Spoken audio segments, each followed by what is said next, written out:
Well, our next movie is totally different. It's a futuristic thriller called Split Second, starring Dutch actor Rutger Hauer as a heavily armed renegade cop trailing a serial killer. Why do I get to do these movies, Michael? All over London. It's set in the year 2008, and in this scene, Hauer, who likes to work alone, of course, meets his bookish detective partner, who's been assigned to stick with him.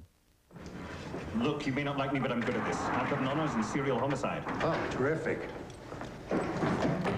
I spent a year with the Behavioral Science Division studying serial killers, and another year with Interpol. I'm not some idiot straight out of police school. Did you know Charles Manson was a Scorpio?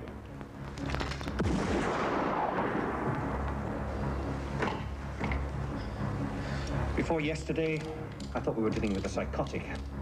Then after you told me about the hearts, I was convinced he was a psychopath.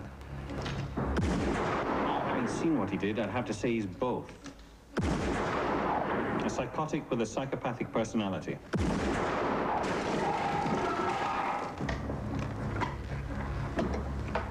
There are no similarities between the victims. There has to be. This beast doesn't care what it kills. Why do you call him a beast? What would you call something with teeth like this?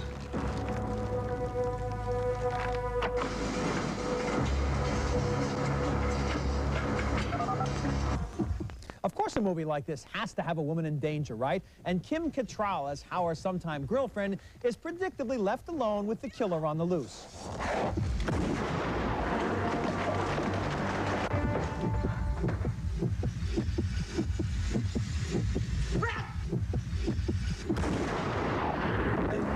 I don't know what he is.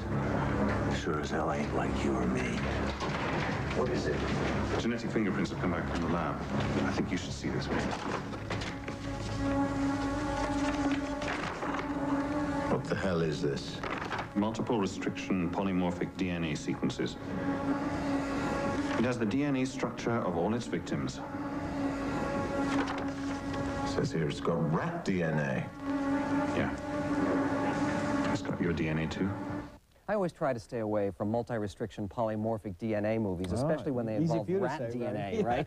Now, what a dreadful picture this is. I mean, this is where you feel you're earning your salary when you actually have to see something like this. It keeps reminding you of other films with those long claws coming out, of course, Freddy Krueger and The Nightmare on Elm. Such as other ones come to mind? Well, sure, Blade Runner, obviously. Right. It's Blade Runner meets Predator. Predator is the one that came to mind, and also Terminator, and all. And whenever anybody goes like this in a movie, time after time, and it's a cop buddy movie, the one thing that annoyed me was you hear that pulsing music when you know that the killer, whatever it is, whoever it is there, and time after time they just miss getting him. And why should he leave her? I mean, how dumb is that, to leave her alone there when the killer is on the loose? I mean, it's a movie that sets you up, and the gore is offensive to me. It's unbelievable. I mean, all those hearts being ripped out and squeezed. I mean, it is just an appalling film. It has no style. It has no point of view. It's Rutger Hauer is a good actor, and he deserves better than this. I thought he was great in Lady Hawk, and he's an interesting leading man. He was adequate in Soldier of Orange years ago, but he's turning into kind of a grade B, action-oriented movie. You know, the kind of roles that certain actors have to take between important parts, and I'm waiting for the important parts to come now. Yeah, but one just has to feel sorry for him for something like this. It is. There's also gratuitous nudity, exploitation of women.